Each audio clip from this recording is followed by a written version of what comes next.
So, does anyone else find the whole current gen, new gen thing more confusing than it is helpful? I mean, it does seem straightforward at first. Brand new anime, probably new gen. Older anime, probably gonna be current gen. But then when you go on Twitter and you see like new gen anime or best current gen villain, like there's no coherent list. The way people talk about what's new gen and what's current gen changes every time I ask someone, and even the terminology doesn't make sense. I was trying to do research for this video and I came across people talking about their favorite current new gen anime. Like, I was already doubting this whole thing, but that right there, that was the last straw. And even someone like Masked Man, who has read way more manga than I have, even he has no clue what people are talking about. So for anyone who wants to be able to talk about old versus new anime but doesn't want to reinvent the vocabulary every time they talk to someone, I want to offer my take on how we should discuss different generations of anime and manga. First of all, we need to point out a very important difference. One might assume that the words generation and era are interchangeable, but they are actually two very different things. A generation is a group of people who lived generally around the same time.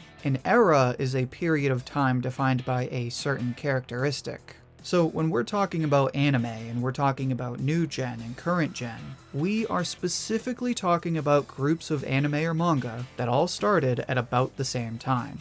For older generations, there really isn't much of a problem. While I have seen those rare few people who say One Piece is current gen, it would obviously fall into the same generation as Naruto and Bleach. Generation has nothing to do with common traits, and has everything to do with time. But see, that's a problem, because that's not why people talk about new gen versus current gen. I don't really use new gen and current gen myself, so I asked people, why do you separate anime and manga like this? And pretty much the same answer I got over and over was to compare different styles of storytelling. Like I said, that is not what we're talking about when we're talking about generations. If we're looking for common characteristics, that's eras. So it kinda makes you wonder, why do people seem obsessed with putting things under these umbrellas of new gen and current gen? Especially when how we talk about generations isn't the way we're supposed to. Well, before I answer that question, make sure to like the video if you're enjoying it so far. It's the easiest way to support the channel, and it helps spread the video to other viewers like you. But like I was saying, first let me give you my skeptic answer, and then I'll give you my honest answer. The skeptic answer is gatekeeping. First of all, the whole new gen, current gen thing really only comes up for Battle Shonen. Like, nobody cares whether Komi-san is a new gen anime. It is literally just a Battle Shonen thing. That right there should tell you that the whole conversation is for meatheads, and not like the cool meatheads who prefer Dragon Ball over Devilman Crybaby. I'm talking about the kind of meatheads that would use the term current new gen. Just recently, I saw Chainsaw Man fans telling people to downvote Bleach and vice versa. And that's what I think the whole new gen, current gen thing comes from. This idea of old stuff is better and new stuff ruins everything, or new stuff is good and old stuff is boring. Now, that's my skeptic answer. So let me give you my honest answer. This is what I think the sincere reason is for the whole new gen, current gen thing. I think people really just want a way to account for stories like One Piece, that have been around much longer than most of the manga that are out right now. Like, if you poll people and ask what's the best anime or manga, it's kind of unfair to place One Piece in the same contest as something like Kaiju number 8, because One Piece has been around for a lot longer. So going by generations allows the newer manga to actually have a chance in these kinds of conversations, because then you can be like, well, One Piece is my all-time favorite, but MHA is my favorite current gen, or Chainsaw Man is my favorite new gen. But here's where I take issue with this. Admittedly, yeah, it does seem kind of unfair to compare a longer series like One Piece to something like Kaiju number 8 or Gachi Akata, which basically just started.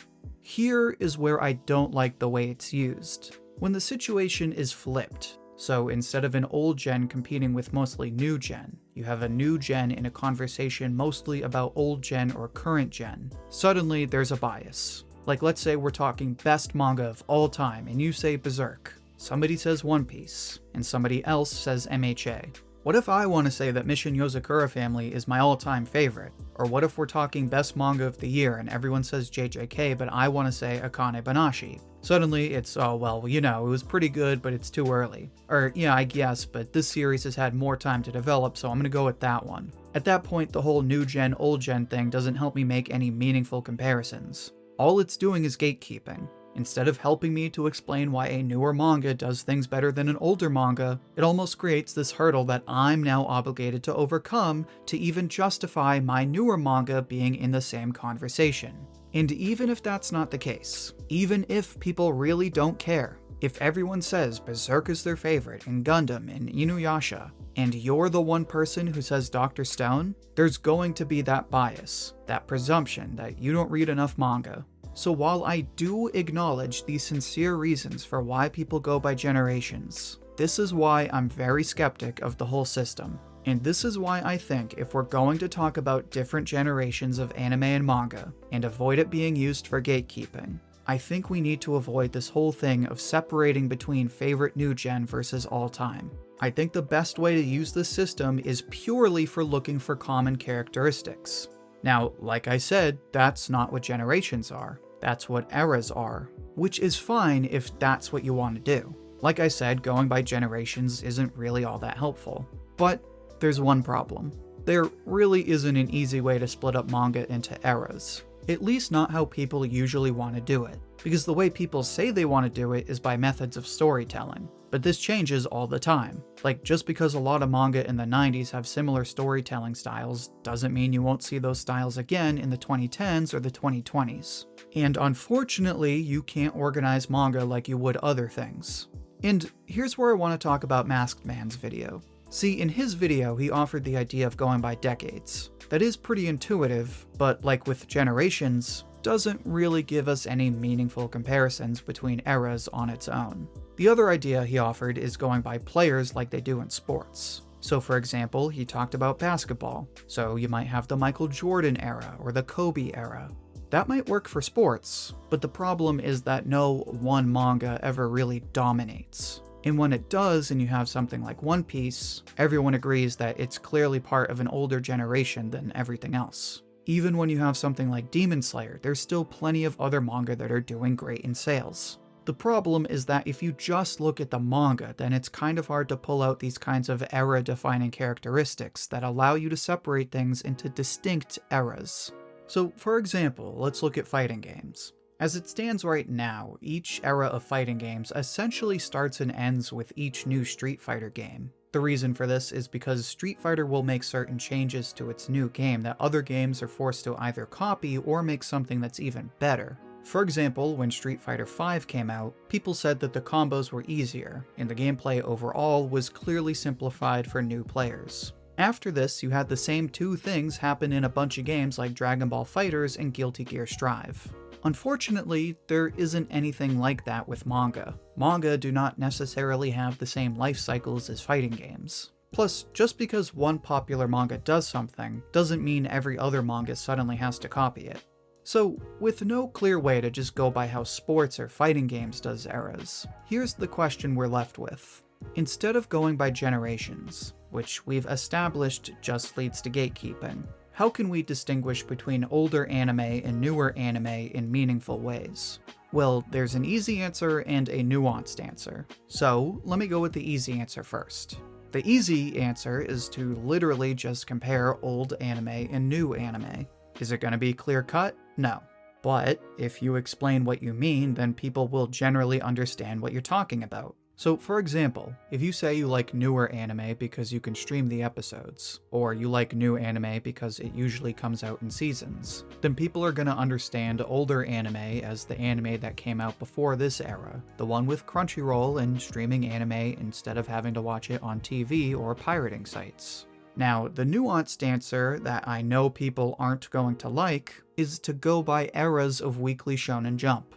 Admittedly, I'm not an expert on Jump's history, but I did some quick research and came across this Reddit post. Something like this would be helpful because it's clear-cut and gives meaningful definitions for each era. So for example, the Golden Era manga would be the manga that came out when Jump was in its early prime. The Jump Reborn era would be the manga that came out after Dragon Ball ended. And the Modern Era could be something like, I don't know, post-Big 3. Something like that.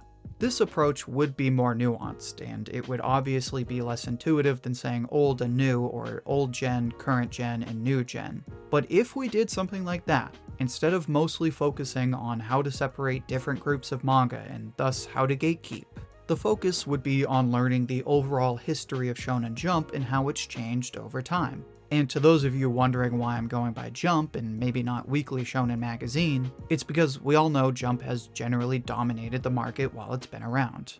So that's why I think people should move away from the system we have now, and either split it up by older and newer, or to go by the actual history.